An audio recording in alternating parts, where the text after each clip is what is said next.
quand on s'est battu. Tu avais l'œil du tigre, mec, tu en voulais.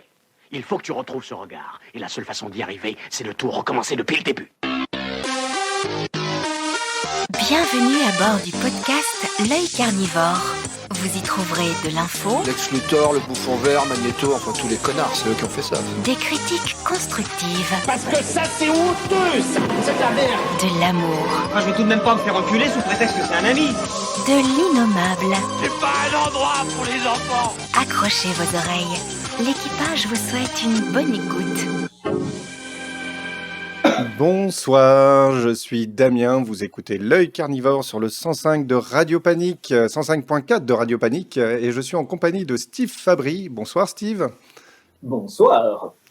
Et ce soir, Steve vient nous parler du Night Stalker et de son univers, c'est-à-dire le jeu de rôle, la musique et le cinéma, même le film qui va bientôt sortir, c'est ça qui est en préparation. Donc on a plein de choses à aborder, puis aussi on va aborder aussi un peu ton travail, comment tu arrives à faire tout ça derrière, parce que mine de rien, ça demande du boulot et de l'engagement et de l'abnégation. Moi, je n'ai aucun mérite. L'abnégation, ça vient de ma femme, tu vois. Qui accepte que tu passes autant de temps, c'est ça? Ouais, bah oui, j'imagine. Il faut savoir aussi que tu étais déjà venu dans l'émission. Alors, je ne sais plus exactement laquelle, j'avoue. Je ne saurais plus dire, mais on était à 3, je pense. Il y avait Yannick, mon batteur, qui était venu avec moi. Tu étais là. Tu avais un chroniqueur cinéma avec qui on avait parlé du film. Et il y avait quelqu'un d'autre avec toi, mais j'ai oublié le nom. Oui, je me demande si c'était pas Corentin qui était avec nous. J'avoue que je ne sais plus. Mais en tout cas, tu étais déjà venu. Alors, vous cherchez sur le site de l'œil carnivore podcast et Night Stalker, vous arriverez à le trouver, je pense. Je suis en train de chercher ça, justement. Mais, ah bah voilà, c'était l'épisode 84. Voilà, exactement. Et on avait même parlé du film The Lighthouse. Est-ce que tu l'as vu depuis, toi? Oui, je l'ai vu. Ouais, et il est bien, hein. Mine de J'ai rien. bien aimé.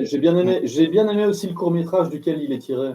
Parce qu'à la base, c'était un court-métrage qui a été adapté en long-métrage et je le trouvais vraiment cool. Ah, j'ai pas vu le long métrage. Je ne savais pas qu'il y avait un long métrage à la base, un court métrage à la base. Donc, T'en as beaucoup hein, actuellement où les réalisateurs d'horreur généralement font un premier cours et puis après ils ont la possibilité de le faire en long, quoi. ouais, tout à fait. Par contre, j'ai été moins convaincu par son dernier film. Je sais pas si tu l'as vu, qui se passe à l'époque des Vikings, etc. Alors là, tout d'un coup, je suis en train de parler d'un truc dont je n'ai plus du tout la référence, qu'il ne faut absolument pas faire, évidemment. Alors, c'est Robert Eggers. Et Robert Eggers qui a fait dernièrement un autre film qui est The Northman. Je sais pas si tu es tombé dessus.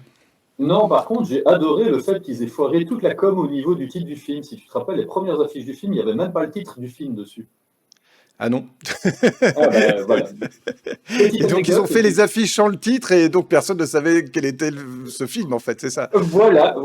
Si je dis pas de conneries, tu avais Nicole Kidman qui joue dedans et en fait, il y avait une affiche où tu la voyais en peinture de guerre viking et tu n'avais rien. Tu avais juste, bam, c'était là, quoi. Ouais, alors tu peux le faire quand tu as un gros réalisateur et que tout le monde attend ton truc et donc tu vas avoir le nom partout. C'est plus compliqué quand tu as un film qui justement doit se faire connaître, même avec une star comme Nicole Kidman, quoi. Surtout qu'à notre époque, tu as quand même pas mal de trucs sur les Vikings. Donc voilà, on va dire que c'est un peu dangereux, quoi. Voilà. Et donc là maintenant tu reviens dans l'œil carnivore. Merci à toi. Merci à toi pour l'accueil. C'est super chouette. Les gars, je vous remercie. Enfin, je remercie cette émission qui est juste incroyable. Eh ben, merci Steve, merci. D'ailleurs, on a fêté les 10 ans et les 100 émissions le mois dernier. On a fait une émission spéciale. D'ailleurs, si vous ne l'avez pas écoutée, je vous... Tu as une palette d'invités en plus. Alors, c'est même plus qu'une palette d'invités, c'est tous les chroniqueurs qui sont venus à travers les 10 ans qui sont revenus pour cette émission. Alors, tous n'étaient pas là, mais une bonne partie, et c'était très chouette de les revoir. Et on leur a fait faire un petit jeu culture geek, on va dire ça au sens large du terme, sur les 10 dernières années. Voilà, c'était le principe et c'était assez chouette. On s'est bien amusé. Et je remercie d'ailleurs alors Cats Crea et The Jortex pour leur follow. Voilà. Je suppose que tu les connais. Ils doivent venir de toi, je suppose. Alors, je me permets les présentations. Cats Crea est la femme la plus merveilleuse du monde. C'est-à-dire, c'est la mienne. Tous ceux qui osent dire le contraire et que c'est la leur, on sait tous qu'ils mentent. Et The Jortex, c'est un des acteurs du film, d'ailleurs, du deuxième film. Et surtout, The Jortex, je l'ai connu quand j'étais adolescent. J'ai fait mes secondaires avec lui. Et incroyable que notre amitié ait duré aussi longtemps. Il est actuellement dans une pièce de théâtre. J'ai oublié le nom de Pierre-Yves, mais n'hésite pas à le mettre en commentaire. Oui, mets-le en commentaire et on citera la pièce parce que effectivement c'est toujours important d'aller voir du spectacle vivant. C'est très très important, surtout après Covid. Pour relancer un peu tout ça, ouais, parce que c'est quand même la galère, les amis. Mais voilà, salut Jorte. J'espère que tu vas bien. Et donc, tu viens nous parler ce soir, notamment de Night Stalker qui revient en campagne de jeu de rôle, donc en scénario de jeu de rôle. On expliquera un petit peu ce que c'est le jeu de rôle pour les auditeurs qui nous écoutent, mais surtout, on reviendra sur le jeu de rôle lui-même, ce que ça apporte, ce que cette campagne apporte au jeu de rôle lui-même. Et puis derrière, on va parler aussi musique, puisque tu as sorti, alors si je me gourre pas, un album en 2022. Un en 2020, un en 2021. Malheureusement, 2022, c'est la première année où je ne sors pas de musique. C'est la débâcle. D'accord, donc je me suis gouré, mais c'est pas grave. Donc, en gros, tu as sorti des albums. Alors, moi, je t'avais reçu à l'époque, tu étais dans le groupe, je suppose qu'il existe encore d'ailleurs. Cercati, c'est ça. Mais qui était plus du métal, on va dire. Ouais. C'est ça. Alors que là, tu as sorti 2 albums, mais où c'est plus du rétro-wave, c'est ça? Totalement. Disons que je suis. Tu vois, on est toujours autour du cinéma, d'une certaine façon, avec moi. Alors, vu que je suis fan de John Carpenter, pendant le confinement, j'ai revu les films de John Carpenter. Il faut bien t'occuper, voilà, ne me jugez pas. Et j'ai regardé notamment Assaut sur le Central 13, qui est un de mes films préférés de Carpenter, juste pour la ligne de basse enfin, cette ligne. Et je me suis dit, tiens, je ferais bien un album hommage à Carpenter en réutilisant un peu les synthés, faisant ce genre de choses. Et d'un morceau, je suis passé à 10, et de 10 morceaux, j'ai trouvé un label sans vraiment le vouloir. Enfin, tu vois, ça arrivait vraiment en aiguille. Le directeur de label m'a dit, OK, on le sort tout de suite. Et chose incroyable, en tant que musicien, j'ai touché des droits d'auteur avec cet album-là. Ah ouais, tu peux faire cette tête-là parce que... c'est pas si simple à l'heure actuelle de toucher des droits d'auteur sur un enregistrement. C'est pas simple. J'ai fait un malaise, je te jure, il m'a renvoyé un message, t'as des droits d'auteur. Quoi? Pardon? Non, tu dois te tromper, c'est pas à moi. Et je me suis vraiment bien plu à faire ça, et du coup, en 2021, j'ai rempilé avec un nouvel album, et je m'éclate vraiment là-dedans. La rétro-wave, c'est vraiment, enfin, il y a un côté kiffant, tu vois, c'est... Putain, tu rebranches des vieilles machines, ça fait de la poussière partout, ta femme a envie de te tuer tellement tu mets des câbles et des synthés partout, enfin voilà quoi. Et bien justement, si vous aimez bien Carpenter, il y a la bande de Capture Mag. Est-ce que tu connais Capture Mag? Absolument pas. Eh bien, Capture Mag, c'est une bande de journalistes. Donc, ce qui est génial avec eux, c'est que c'est des vieux journalistes, vieux, entre guillemets, ils sont pas si vieux que ça, ils ont mon âge, mais des journalistes qui ont, contrairement à la plupart des youtubeurs comme moi, qui parlent cinéma ou musique, etc., eux, ils ont réellement interviewé Carpenter, justement, ou tel ou tel réalisateur. Là, ils ont fait une spéciale Sam Raimi ou des choses en ce genre-là. Et l'avantage, c'est qu'ils ont travaillé dans Mad Movie et autres. Donc, c'est des journalistes qui ont eu accès direct, en fait, au plateau, aux réalisateurs, aux acteurs, etc. Et c'est génial de les entendre parler, justement, sur un réalisateur. Et ils ont fait une spéciale Carpenter. Alors, je vous mets à l'écran... le site de Capture Mag. Et dessus, vous avez vous avez notamment donc le podcast de Capture Mag. Et si vous cherchez bien, vous trouverez les spéciales des différents réalisateurs. Alors évidemment, là, je trouve pas le l'article en question, mais voilà, Capture Mag, le podcast. Je pense que ça doit être là-dessus. Si on prend ça, bon, c'est pas grave. Et c'est le temps que le site réagisse. Voilà, c'est ça. Et vous avez des spéciales. Alors là, leur dernière, c'est sur Sam Raimi, mais ils ont fait sur John Carpenter, il y a 1, 2, 3, 4 parties, sachant que chaque partie fait à peu près 3 heures. C'est passionnant. Donc allez-y, c'est du bon. Il n'y a pas de... Voilà, Capture Mag, je peux vous mettre le lien dans le chat. C'est vraiment du bon à écouter, vous apprenez plein de choses. Moi, franchement, j'ai redécouvert les films de Carpenter j'ai redécouvert les films de Sam Raimi avec eux, c'est génial. On n'est pas forcément d'accord toujours avec leurs critiques, mais au moins, on apprend plein de choses et c'est génial. Et donc, tu nous as fait de la musique et tu nous sors aussi un film prochainement, c'est ça ? Ouais. On a décidé, on avait fait un premier film, c'était en 2018. Et on en avait parlé d'ailleurs quand j'étais venu la dernière fois. Le premier était un fan footage parce que pas de budget, pas d'idée. Enfin, tu vois, allez, zoom, YOLO, aucune autorisation, donc voilà. Et par contre, pour le deuxième, il y a entre les couilles, il y a un homme très grand qui nous a quittés. Et je voulais un peu lui rendre hommage d'une certaine manière. C'est Pierre Bellemare. Alors, on peut dire ce qu'on veut, mais il a une de ces voix de narrateur, ce mec, mais c'est hallucinant. Et il faisait une émission que j'adorais, que j'écoutais souvent pour m'endormir, c'était Les Enquêtes Impossibles. Et j'adorais vraiment ce principe-là, et du coup, on a fait un faux documentaire. On est reparti sur est-ce que le Night Stalker existe, oui ou non, et donc c'est des mini-interviews à chaque fois avec un narrateur qui fait le lien, et on a évidemment, c'est des faux historiens, hein, mais là, on est quand même dans la diégèse de l'histoire. Donc, on a interrogé des historiens, des psychologues, des pseudo-témoins, des témoins, enfin, tu vois, ce genre de choses-là. On a eu une amie qui travaille dans la police, qui nous a enregistré une vraie conversation de police, donc avec tous les bruits de radio et toute la clique. J'ai même pas dû refaire l'habillage moi-même, sur le fait que quelqu'un s'était fait agresser et que quelqu'un l'aurait sauvé, 1m80, avec un impair, visage dissimulé par une capuche. Et du coup, c'est vraiment chouette d'avoir tout le monde qui s'est mis dedans, et surtout The Jortex, en l'occurrence, Pierre-Yves, je te salue pour ça. Il a fait le youtubeur complotiste, et il l'a fait, mais comme personne. Il a géré, il m'a tué. D'ailleurs, j'ai toujours tous les rushs, parce qu'il est complètement parti en vrille. Il est même tombé de sa chaise à un moment. D'accord, tu vas nous en parler. Concrètement, mais je propose qu'on commence par le début, en tout cas le pourquoi tu es venu ce soir, parce que moi j'ai reçu un mail de ta part avec le communiqué de presse sur la nouvelle campagne de Night Stalker le jeu de rôle. Voilà. Alors la campagne s'appelle Premier pas dans les ténèbres, c'est ça? Et d'ailleurs, il y a marqué suivi de les Néphilim. Tu m'expliques.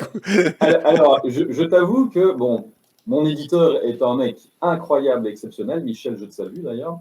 Et quand on a commencé à travailler sur la campagne tous les deux, on a fait tout le playtest. Et à un moment, il y a le groupe de joueurs, le groupe de playtest, qui ont commencé à me poser des questions sur les Néphilim. Donc, c'est les bâtards entre les anges et les humains, ou démons et humains, enfin voilà. Et ils ont commencé à me poser des questions, et à un moment, je me suis dit, les gars, vous commencez un petit peu à me taper sur les nerfs, je vais faire un scénario où il y a toutes les réponses à toutes vos questions. Voilà, comme ça, voilà, c'était arrangé, c'était fait. Je le fais jouer, et là, mon éditeur m'a dit après la partie, ah non, il faut le mettre dans la campagne, hein, celui-là. Oui, mais on n'est pas obligé. Non, tu te débrouilles, on le met dans la campagne, il est bien. Et on va faire tout un supplément autour, il faut que tu écrives une nouvelle là-dessus, une nouvelle là-dessus. Oui. Et du coup, je m'y suis mis, et c'était vraiment, vraiment plaisant, parce qu'on a approfondi vraiment certains personnages de la campagne dans cette extension-là, quoi. Et c'était vraiment, vraiment chouette, vraiment plaisant, quoi. D'accord. Alors, moi, ma question... Alors, première question, le jeu de rôle The Night Stalker, ça fait combien de temps qu'il est sorti? Parce que ça fait un petit moment déjà. On est, 2 ans, je crois. 2 ans, c'est ça. Il est sorti aux éditions... Alors, je sais Stella Maris. Stella Maris. C'est quel type de jeu de rôle? C'est un jeu de rôle plutôt narratif? Est-ce que les règles sont très complexes Alors, les ou alors règles, on les est règles sur... sont. On est dans un truc hyper simple, c'est du narratif à crever. Donc, le but, c'est vraiment de raconter une histoire. Et particulièrement, moi, j'avais envie de mettre des enjeux importants. Enfin, il n'y a pas, comment dire, il n'y a pas de bonne ou de mauvaise fin, tu vois, c'est toujours des dilemmes. Enfin, je mets les joueurs face à des choix moraux, et le principe du jeu, c'est sur le fût.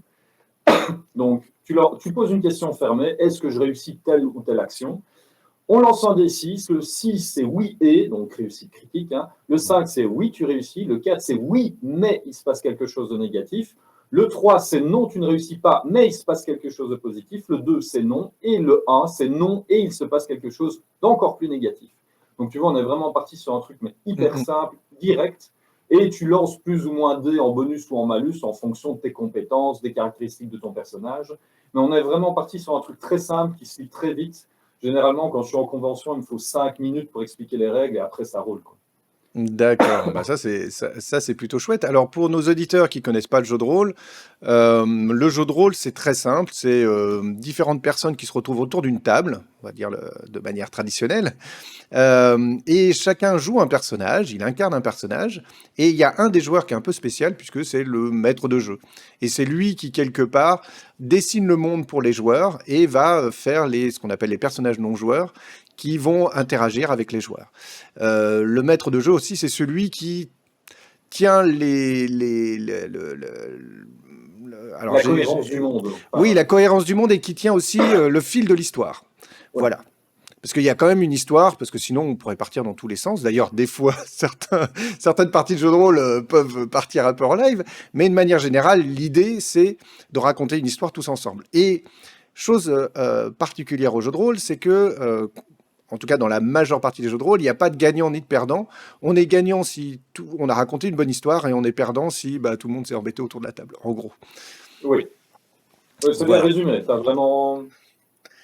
Et voilà. Et le jeu de rôle, c'est génial parce que il suffit juste d'avoir un crayon, un bout de papier, des dés, et ça y est, c'est parti. On peut imaginer ensemble.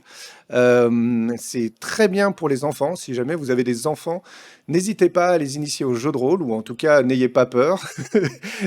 C'est créateur d'imagination et c'est vraiment très très bien. Et ça permet de créer ensemble des histoires. Donc, moi, je le conseille pour les enfants, en tout cas, c'est génial. Et évidemment, pour les adultes, moi, je continue à en faire et j'espère que j'en ferai en maison de retraite. Ça permet de vivre des films, des bouquins et autre chose, mais avec d'autres. Donc, c'est génial. C'est surtout un vecteur social incroyable. J'ai rencontré des gens en convention en jouant au jeu de rôle, c'était juste le sommet. Et je me rappelle dans un groupe à Troll et Légendes, j'avais fait jouer, et je les voyais, mais tous, alors ils m'ont fait le coup, tu vois, tu commences à décrire, et oui, là vous avez une route avec des pavés qui ressortent à gauche et à droite, on fouille tous les pavés. Ok. Vous rentrez dans une pièce, il y a une gaine de ventilation qui ne tient pas bien, on la fouille. Et normalement, tu vois, la partie devait durer 2 heures, avec eux ça a duré 2h58 minutes, et j'avais l'impression qu'ils sont emmerdés tout du long, tu vois, tellement... dès qu'ils trouvaient un truc, enfin voilà, ils devaient aller dedans. Et puis à la fin, c'était la meilleure partie qu'on ait faite. Et c'est là que tu vois que tu ne le vis pas de la même façon, tu vois. Enfin, alors, tout à fait. Pour moi, j'ai tendance à dire que le jeu de rôle, c'est comme la danse. Il y a des gens avec qui ça va marcher. Et tu peux danser la valse, tu peux danser n'importe quelle danse et c'est chouette et il y a une vraie dynamique. Et avec d'autres, tu vas tout le temps te marcher sur les pieds et ça va pas fonctionner. Pour moi, le jeu de rôle, c'est la même chose. Il faut trouver un groupe avec qui ça valse. On va dire ça. Oui, complètement. Et surtout, trouver un groupe où on se bat pas contre le jeu. Enfin, j'ai eu des mauvaises expériences où tu as des gens qui, leur plaisir, c'est de se battre contre le maître de jeu et contre tu vois ce que je veux dire, l'univers en lui-même, et là, c'est pas possible, quoi. Enfin, bon, là, on fait pas une émission spéciale jeu de rôle, même si un de ces quatre, on pourrait le faire. Mais effectivement, après, c'est compliqué. On a tous connu des joueurs qui, leur but, c'est de voler les autres joueurs ou de les tuer ou de faire tel ou tel truc qui peut s'apparenter finalement à de l'anti-jeu.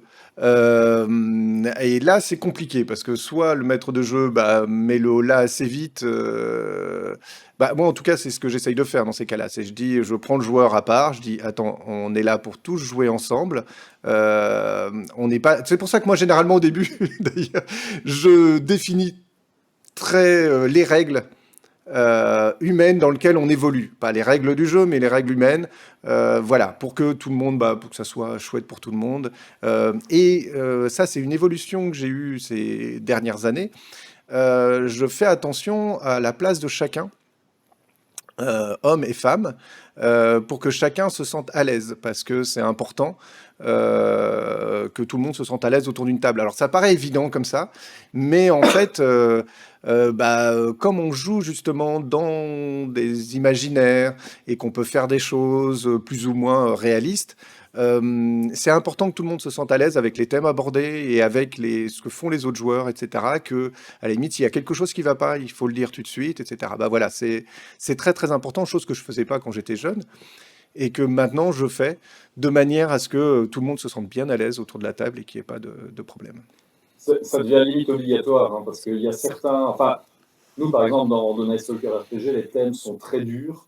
Et je mets toujours une indication dans le synopsis du scénario pour que le maître de jeu puisse savoir tout de suite de quoi il retourne et prévenir les joueurs. Voilà, il risque d'avoir tel ou tel genre de thème, est-ce que vous êtes d'accord ou non?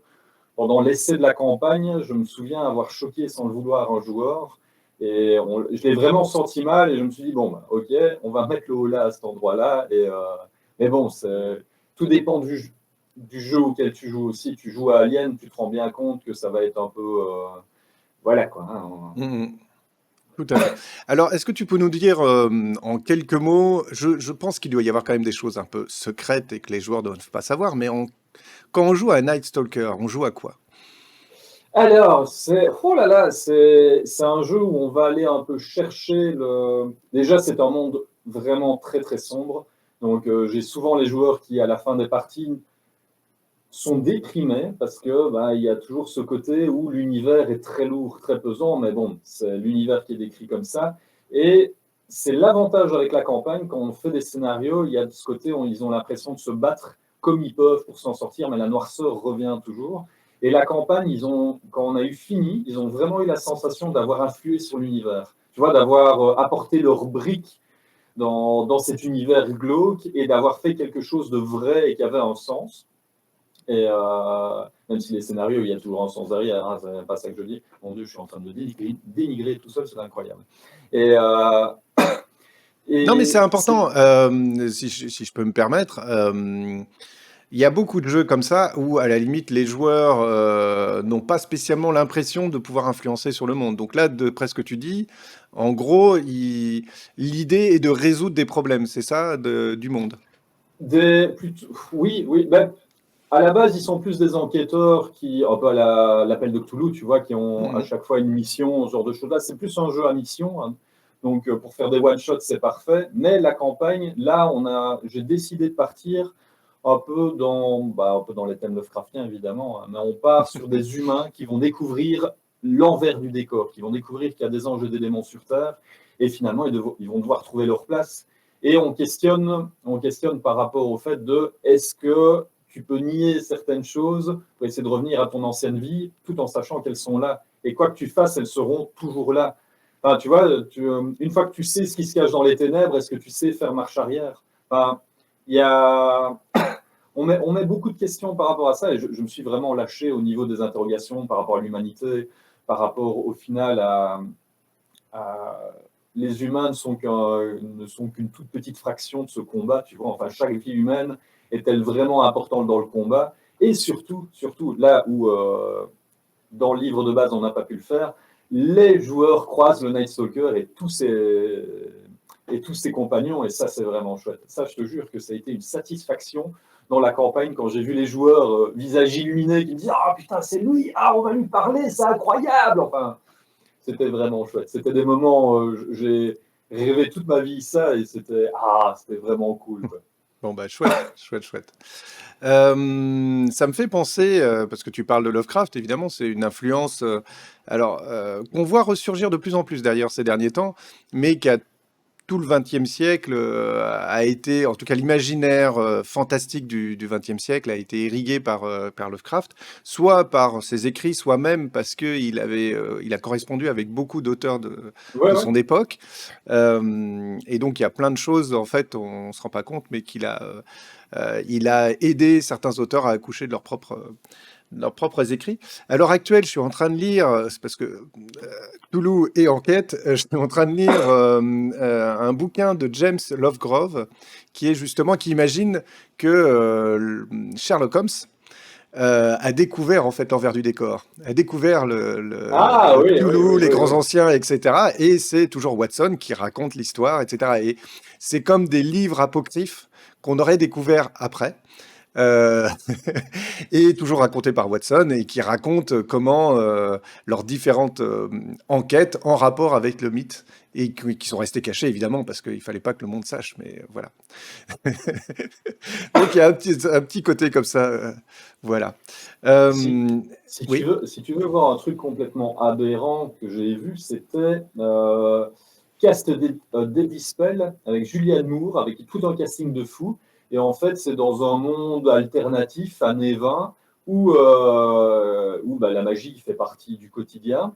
Et on suit un enquêteur qui s'appelle Howard Philip Lovecraft et qui doit empêcher l'arrivée des grands anciens. Et le casting, c'est un casting de taré, c'est un film de série Z incroyable, avec Julianne Moore qui était au sommet de sa gloire. Et punaise, c'est incroyable. Ce film est incroyablement nul, mais incroyablement satisfaisant. Tu vois, il y a un côté où ils cabotinent tous. Enfin, tu vois, c'est généreux, c'est un film généreux. J'adore ce terme pour parler de ces films-là. C'est vraiment généreux parce qu'on est en plein dedans, quoi. Mais ça me dit quelque chose, je crois que quelqu'un m'en a parlé, je ne l'ai pas vu, mais tu as pu le titre? Cast Dead Spell, si je dis pas de bêtises. Cast Dead Spell? Alors, c'est pas ça. Mais je ne le trouve pas là, c'est pas grave. Mais voilà, en tout cas, les références de Night Stalker.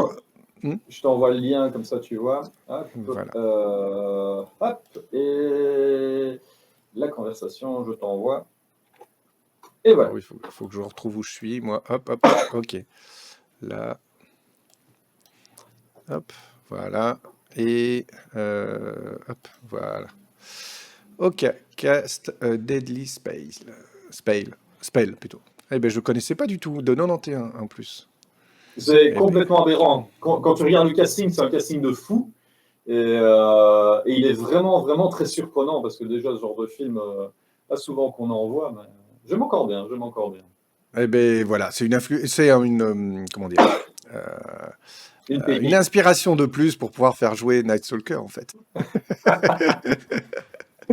Parce que c'est ça qui est intéressant aussi quand on joue au jeu de rôle, c'est d'aller choper des références que on peut avoir en commun pour créer l'imaginaire. C'est ça qui est chouette.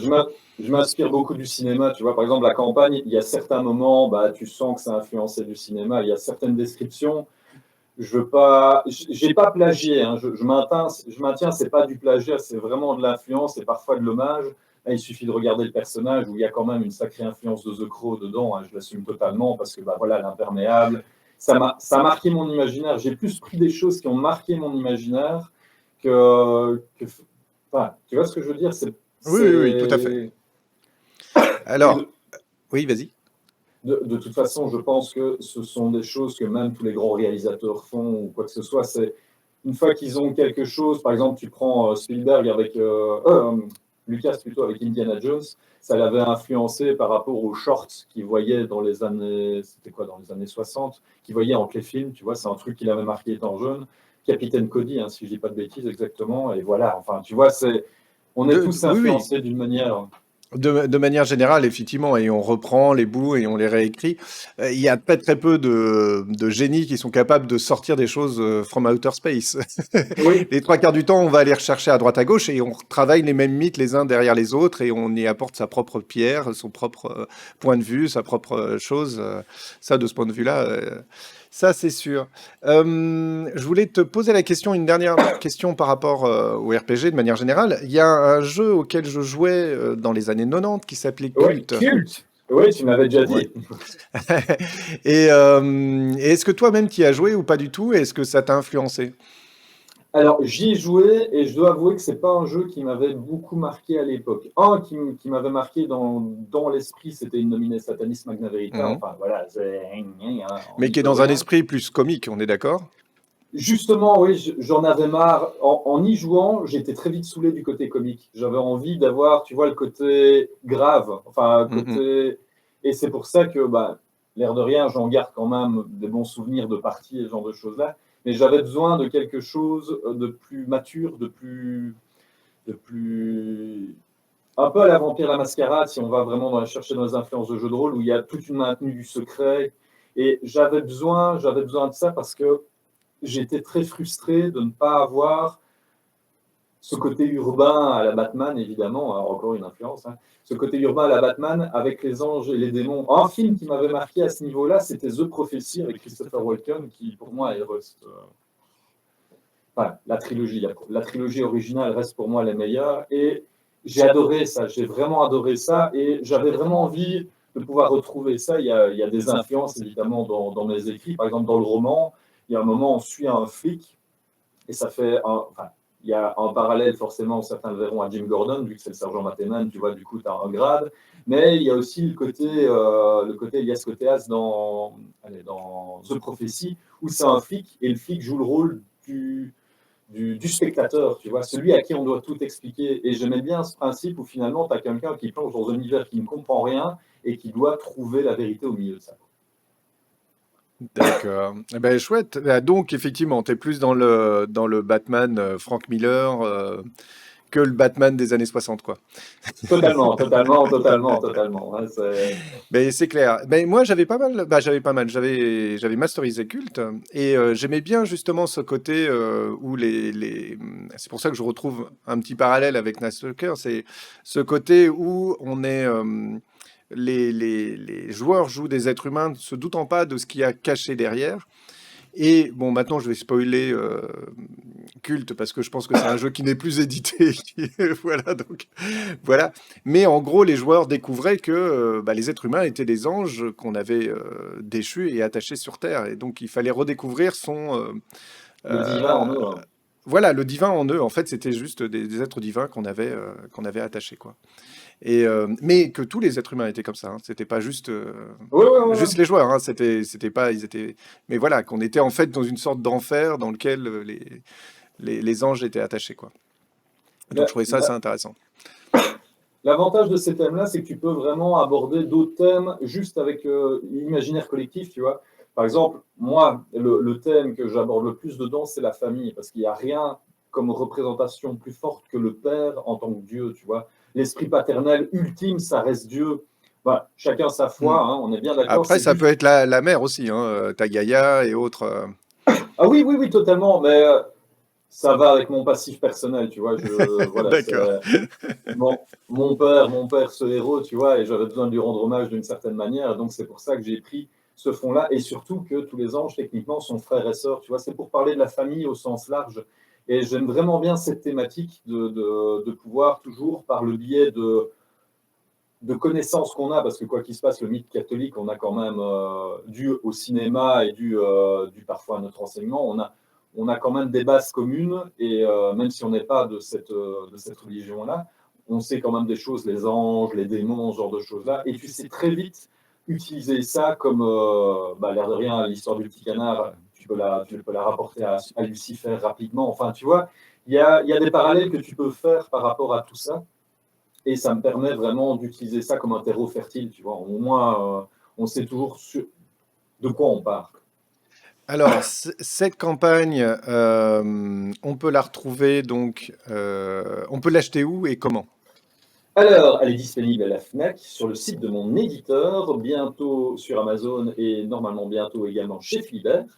La campagne, elle fait, si je ne dis pas de bêtises, 174 pages. Je regarde dans le bouquin hein, au cas où. Je vous le montre ici, si vous voulez le voir. Il est beau. Alors, attends, Il est beau. je suis en train de justement de montrer.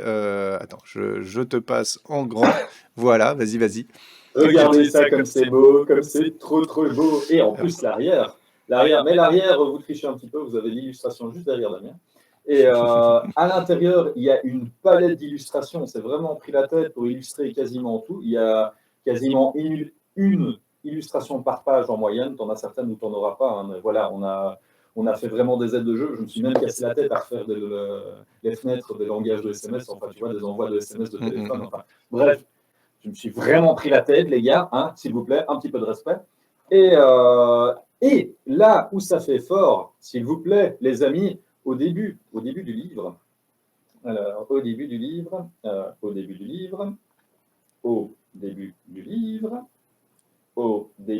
merci beaucoup Steve, vous avez un QR code là qui mène à une bande originale qui a été faite exprès pour le jeu de rôle, pour appuyer pour le maître de jeu. Donc les titres sont les phases de jeu. Et on a mis phase au sens large, c'est-à-dire il y a un thème musical pour les combats, il y a un thème musical pour la recherche, il y a un thème musical pour souffler, il y a un thème musical pour les moments de tension. Bref, j'ai vraiment fait par thème important. Qui me semblait à la même manière qu'un jeu vidéo. Oui, mais vraiment pour que le MJ, tu vois, ait l'outil directement, tu vois, qui ne se casse pas la tête juste à lire le titre, il peut retrouver. Il y a 10 titres, chaque titre fait entre 15 et 30 minutes, histoire vraiment, tu vois, de pouvoir se poser, de pouvoir utiliser et que ça boucle pas, tu vois, parce que ça, c'est un truc que j'aime pas, c'est quand les trucs bouclent trop vite. Et voilà. Ça a été un boulot de dingue. Hein, mais j'imagine. Mais alors, moi, là, en entendant ça, parce que c'est vrai que ça demande un boulot de dingue, tu m'as dit tout à l'heure que tu avais eu des droits d'auteur pour ta musique, mais là, est-ce que c'est de la pure... c'est du pur fun pour toi ou tu gagnes un minimum d'argent dessus? Je suppose que rentrer dans les frais au niveau temps, c'est même pas la peine d'y penser.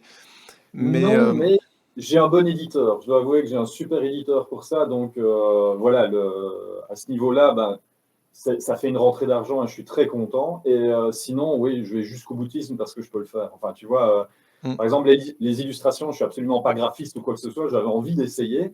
Et là, j'ai peur de lancer les débats, hein, mais j'ai utilisé une intelligence artificielle pour tester. J'avais envie de tester. Et je me suis dit, voilà, et ça a donné le rendu que vous avez derrière, enfin, qui est juste derrière toi. Et je trouve ça incroyable. J'avais vraiment envie d'essayer.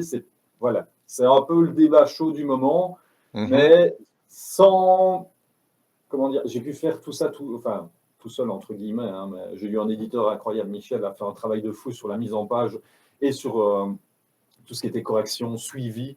Là, ma belle-maman est une déesse de la correction également. Si jamais je le nomme, j'ai pas eu le temps de la nommer hier, enfin, la nommer dans l'émission télé, donc je le fais maintenant. Annie Quilke est super géniale. Donc, ma belle-maman, je vous salue. Et c'est juste que si on peut le faire, autant le faire. Enfin, tu vois, si jamais je dois attendre de dépendre de quelqu'un, j'avais pas envie. J'avais vraiment envie d'essayer tout moi-même. C'est un peu narcissique peut-être, mais c'est pas le but. C'est vraiment être autonome plutôt, tu vois que. Mais c'est vrai que en tant que maître de jeu, toutes les IA du type Midjourney, DALL-E et autres, c'est génial parce que tu as besoin de pouvoir illustrer telle ou telle scène. Quand t'es pas trop regardant quand même, soyons bien clairs sur les détails. Oui, ça y est. Voilà, soyons bien clairs. À ce moment-là, tu peux y aller parce que tu peux vraiment faire des choses chouettes avec. Et c'est d'ailleurs un des problèmes de ces IA, c'est que là, moi, des fois, je prenais comme exemple quelqu'un qui veut faire un livre sur le jardinage. Et ben avec les IA, il peut très bien ne pas avoir besoin de payer un photographe et demander à Midjourney de lui sortir une image de machin, une image de bidule, une image de truc, et hop, il met les articles en dessous. À la limite, il demande à ChatGPT de faire les articles et il sort les trucs. Bon, ChatGPT, ça pose d'autres problèmes, c'est qu'il répond ce que tu as envie d'entendre, donc pas forcément la réalité, donc ça peut poser plein de soucis. Faites attention, hein, voilà. ChatGPT a encore un autre problème. Mais c'est vrai que bon, l'intelligence artificielle, pour certains trucs, c'est super pratique on va dire, pour moi, c'est un super support pour les créatifs. Ça évite de passer par trop d'intermédiaires à un moment et je pense que, voilà, ici, on le fait sans financement, tu vois. Enfin, il y a aussi, voilà, c'est moche à dire, hein, je suis d'accord, mais c'est le côté pécunier qui va parler. Mais il y a toujours un moment où, voilà, au niveau des finances, bah, enfin, j'ai pas beaucoup de finances derrière, tu vois. Et voilà, il Ah faut non, non, bien mais se débrouiller. c'est vrai. Enfin, Moi, j'ai un copain qui bossait, qui a fait quelques illus de jeux de rôle, et c'est vrai que, d'un, ça paye pas des masses. Deux, évidemment, par la force des choses, il n'y met pas forcément. Il peut pas passer trop de temps sur chaque illu, à moins que tu fasses un Donjon et Dragon, on est d'accord, hein, mais on va dire un jeu de rôle normal, édité. Euh, européen édité comme on peut, voilà, effectivement, par la force des choses. Et d'ailleurs, il y a beaucoup de gens qui travaillent de manière bénévole sur ce genre de choses, hein, oui, qui vont oui, faire oui, tel oui, ou oui. tel truc, bon, à la limite, en se disant, voilà, ça fait un peu de pub, ou ça me permet de bosser à côté, ou de faire des choses dans ce genre-là. Donc, euh, donc oui, voilà. Après, pour moi, le gros problème de l'IA, c'est qu'on est dans un système capitaliste. Donc, au final, il y a des gens, bon, dans ton cas, de toute façon, tu n'aurais pas pu payer un graphiste. Donc là, ça te permet d'avoir euh, d'avoir quelque part les illustrations que sinon il ne pourrait pas y avoir dans ton livre. En tout cas, tu n'en aurais pas autant. Tu en aurais quelques-unes, sans doute la couverture, deux, trois trucs comme ça, mais c'est tout.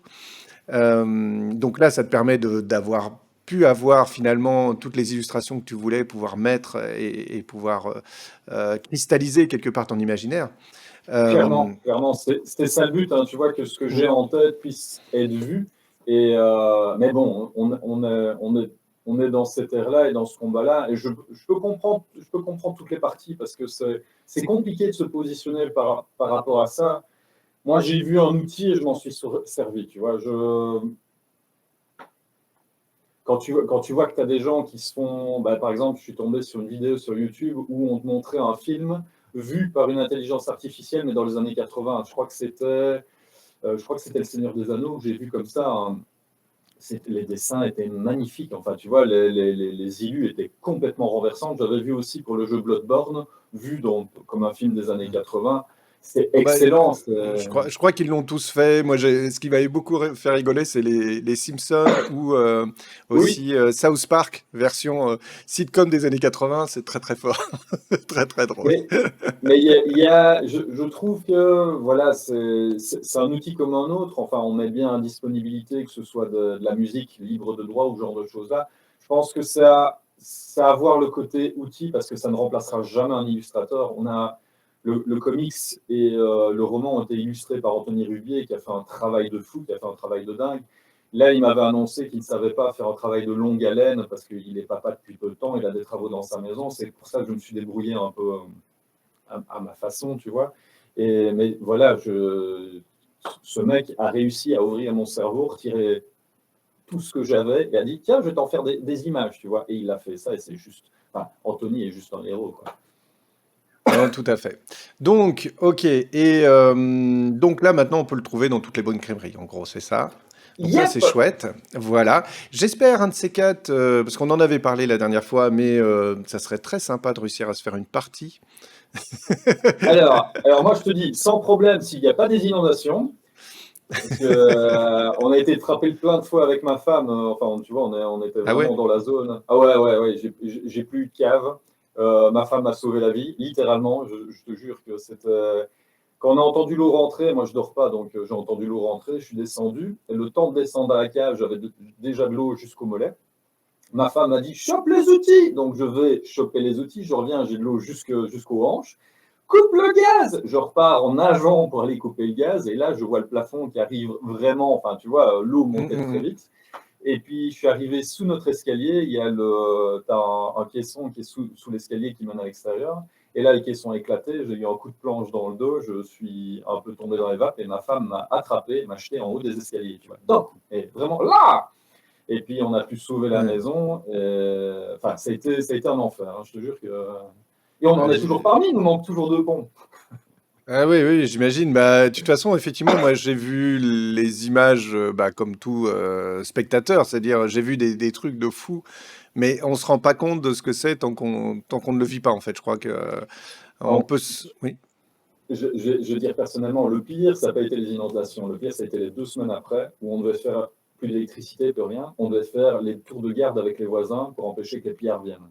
Et Ah, ça, carrément. Ouais, de 1h à 4h du matin, c'était mon quart. Ma femme prenait la suite, et puis c'était les voisins qui prenaient la suite. Ma femme a chopé je ne sais pas combien de pillards qui rentraient chez les gens pour choper des trucs, mais elle en a chassé 3-4. On a un des voisins qui en a chassé plusieurs, et les flics ne venaient pas. On avait beau téléphoner à la police ne venait pas. De plus, on avait quasiment plus personne n'avait de téléphone vu qu'il n'y avait plus d'électricité. Nous, on avait des batteries, tu vois, qu'on avait fait brancher. Et une fois que la police militaire est arrivée, alors là, ils en ont chopé un. Tout le quartier l'a entendu hurler. Et quand je te dis que tout le quartier l'a entendu hurler, c'est au bout d'un moment, tu n'as pas le choix, quoi. Quand tu les as tous les soirs, on a une petite vieille qui était effrayée à l'idée d'entendre du bruit. Enfin, tu vois, ça a été horrible. D'accord. Et bah, c'est bien que quelque part, la solidarité du quartier a fonctionné aussi. Je connais tous mes voisins par leur prénom maintenant. Ah oui. Ouais, bah, au moins, voilà, ça a eu ça de bon, on va dire ça comme ça. Ouais. On a vu, tu sais ce qui est le pire vraiment dans ce genre d'expérience, c'est que tu vois le meilleur et le pire de l'humanité, mais d'un coup. Et je crois qu'on n'est pas prêt pour ça. Ma femme a craqué peu de temps après les inondations, mais vraiment, je crois que c'était dans la première semaine. Moi, j'ai craqué 3 semaines après, tu vois, j'ai pris sur moi. Et puis, tu as un gamin qui est venu me trouver dans la rue. Et le gamin fixait l'eau de la Vesdre et il me disait vous n'avez pas l'impression qu'elle monte, monsieur? Et il me regarde et il me dit en pleurant que toutes les nuits, il entend l'eau qui monte, tu vois. Et tu peux essayer de le rassurer comme tu veux. Le gamin, il est traumatisé. Et moi, j'ai craqué à la suite de ça. Quand je suis rentré, j'étais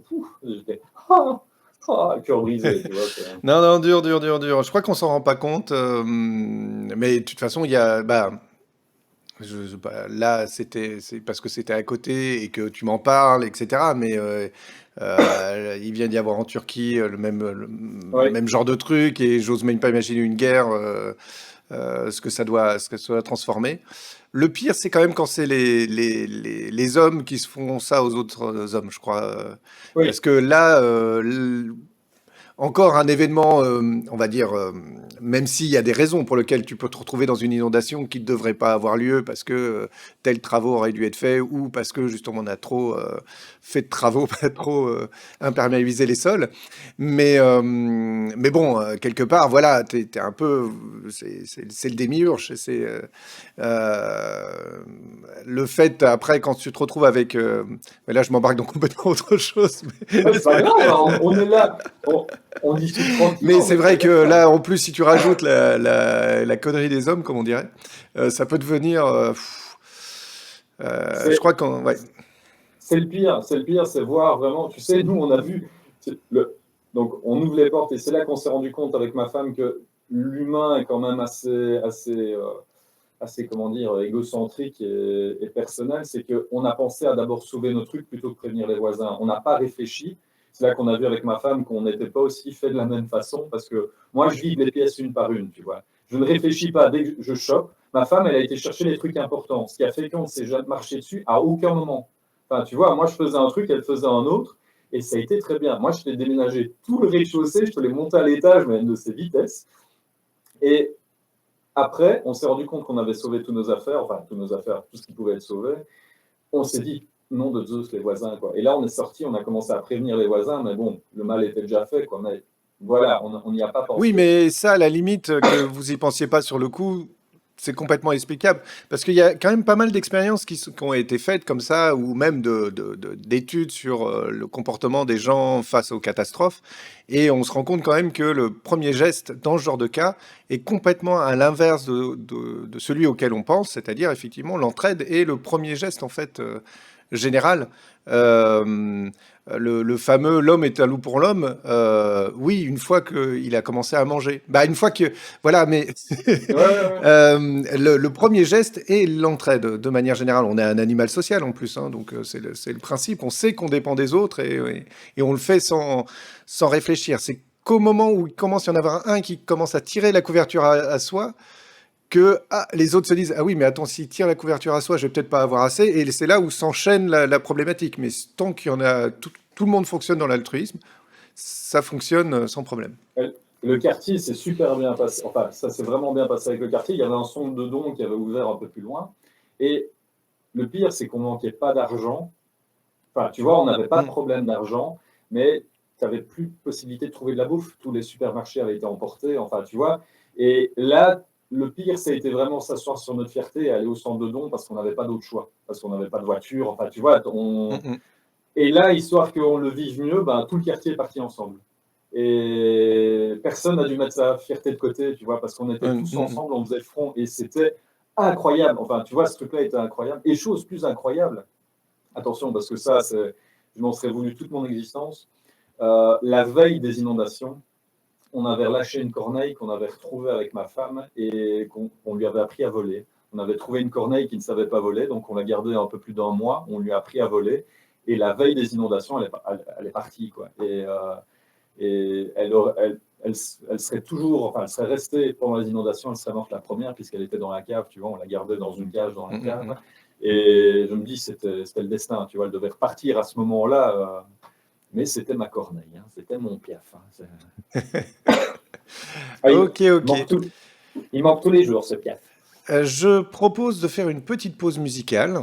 Hein, Avec grand plaisir. avec un de tes morceaux. Alors, je propose ce que tu m'as envoyé qui s'appelle Track 1. Donc, je sais même pas le nom du morceau, je sais pas le nom de l'album, je sais même pas sous quel nom tu signes ça. Donc, si tu peux me le présenter 2 secondes. Alors, je signe ça sous le nom de Niak et Track 1 parce que c'est une exclusivité. C'est la BO du film, en fait. C'est l'introduction du film. Et donc, voilà. C'est beau, hein, ça. Hein, c'est très bien. Eh ben, on s'écoute.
Et voilà, c'était donc track 1.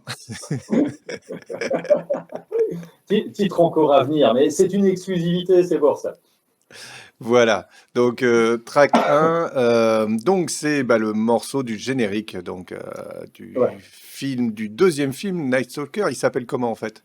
Alors, le premier, c'était The Night Stalker Case Fun Footage, et là, c'est The Night Stalker Case Investigation. D'accord. Eh bien, chouette. Et quoi, il est prévu pour quand? Incessamment sous peu, je suis toujours dans le travail dessus avec le distributeur pour qu'on voit tout pour le DVD, pour normalement une sortie sur Amazon Prime, si tout va bien, mais catalogue Mhm. USA, comme le premier. Et voilà, donc c'est beaucoup Donc de pas de boulot. Mais chance pour les Belges là qui sont abonnés à Prime de le voir? le problème, c'est que de notre côté, j'ai pas eu de réponse des distributeurs de chez nous, tout simplement. Et j'avais demandé à la Fédération Wallonie-Bruxelles pour voir s'ils étaient intéressés ou pas pour être dedans. Et pas de réponse. Donc, D'accord.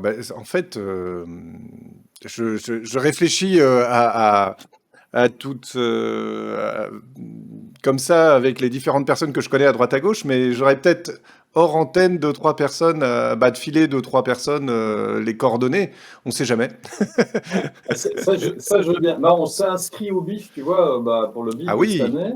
Mais je n'ai toujours pas de nouvelles, alors que j'ai vu qu'il y avait la sélection des films qui étaient apparus. Et avec le premier film, on s'était inscrit, tu vois. Mhm. Et on nous a oubliés.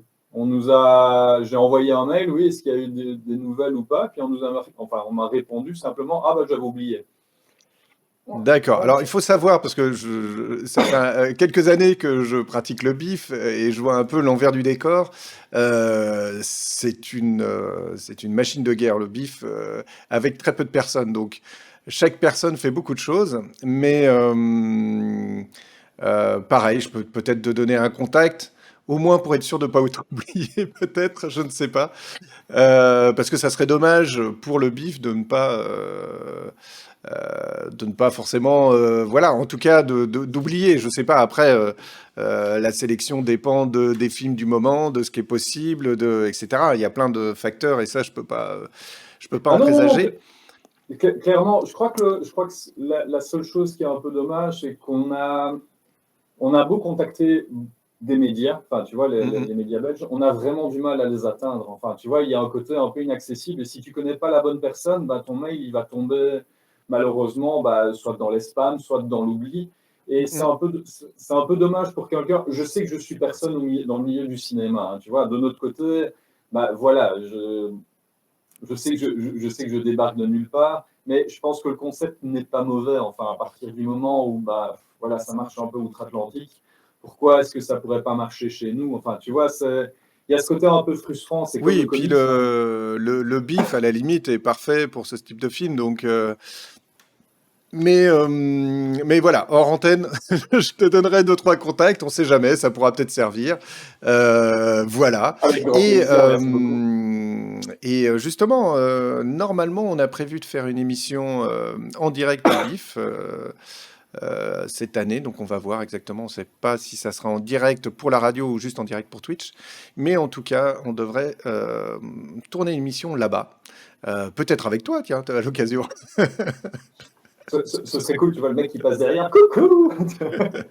Non, non, mais franchement, indépendamment de ça, que tu sois sélectionné ou pas, ou etc. Je sais d'ailleurs, n'hésite pas, il y a de l'aide à la création, hein. Il y a un concours d'aide à la création au niveau du BIF. Ah, ça, je ne savais pas. Attends, je vais noter ça Si, parce que si, ça, si, ça peut si. être cool. D'ailleurs, je peux le dire à tous nos auditeurs. Il suffit d'aller sur le BIF. Alors, c'est pas évident à trouver au départ. Donc l'idée c'est d'aller, vous allez sur le site du BIF. Attendez, je vais chercher. Et alors c'est pas sur le site du BIF directement, mais il faut aller sur BIF Market. Et derrière, mais je vais vous mettre le lien hein, dans la description. Là il y a, alors je cherche comment on y va. Tac, tac, tac. Euh,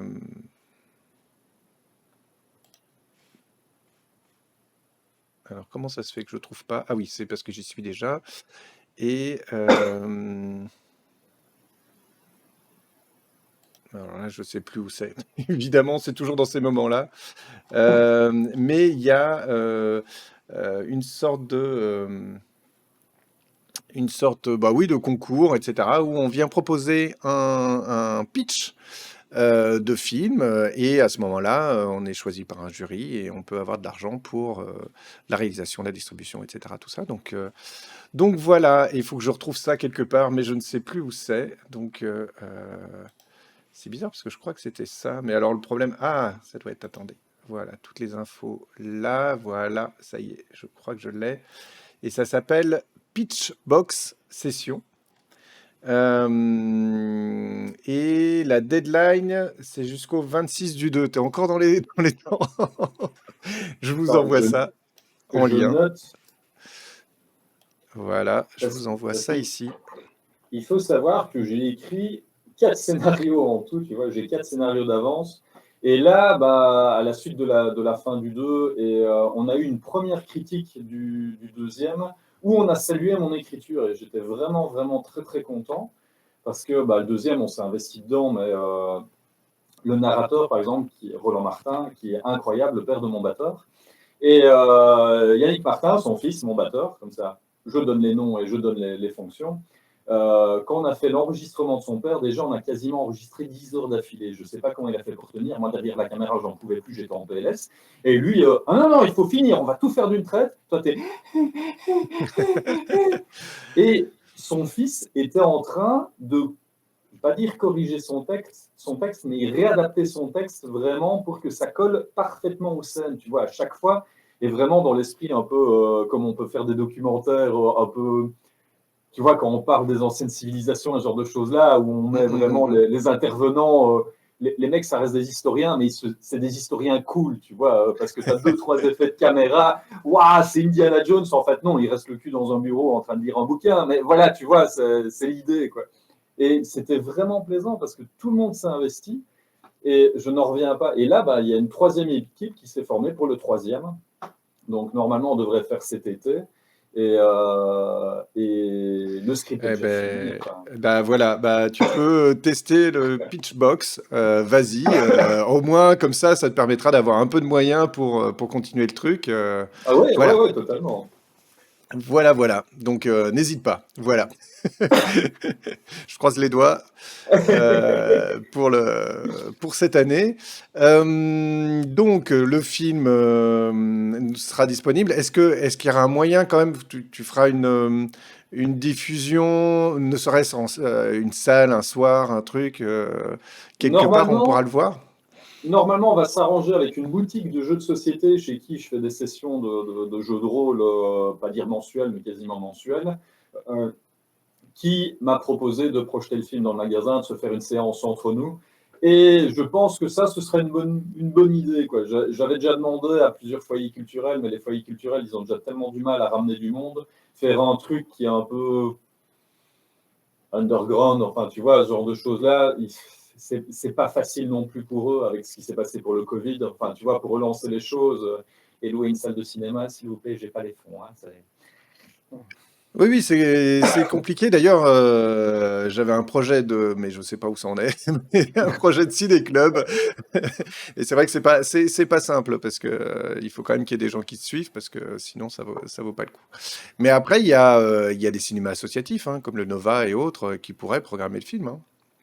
Ça, c'est pas une bête idée. Je suis resté vraiment dans ce qui était autour de moi ou les grosses machines, mais j'ai pas été voir ailleurs. Tu vois. Enfin, Mais regarde, parce que que ça soit à Liège ou à Bruxelles ou à Charleroi, il y a des collectifs qui pourraient être intéressés par programmer le. Du côté Liège, je crois que c'est les Grignoux, hein, si je dis pas de bêtises. Là, tu m'en demandes trop. Ouais. Mais Je sais qu'il y a du monde à Liège, mais c'est tout. Je peux pas en dire plus. Si jamais vous êtes de Liège et que vous savez dans le chat, n'hésitez pas à participer, donner l'info. Allez-y. Allez-y. Mais ça reste quand même une des expériences incroyables niveau humain, tu vois. J'aime beaucoup parce que ils donnent tous, enfin tous, ils ont donné. On a Fabio et Mel qui sont improvisés acteurs, tu vois, sur le moment même, ils sont crédibles à mort. On a Pierre-Yves qui s'est lancé dans le projet. Pierre-Yves, je lui avais fait un texte, il n'a pas du tout suivi le texte, il est parti complètement en vrille, mais il est meilleur. Enfin, tu vois, il a été bien meilleur que ce que je pouvais imaginer. Et par contre, on a Pee-wee qui s'est ajouté tout à la fin. Je l'ai fait souffrir, lui, parce que en plus, il avait le texte le plus long et j'ai le plus coupé dedans, parce que il n'y avait pas besoin de tout ça finalement. Mais il s'est prêté au jeu à fond.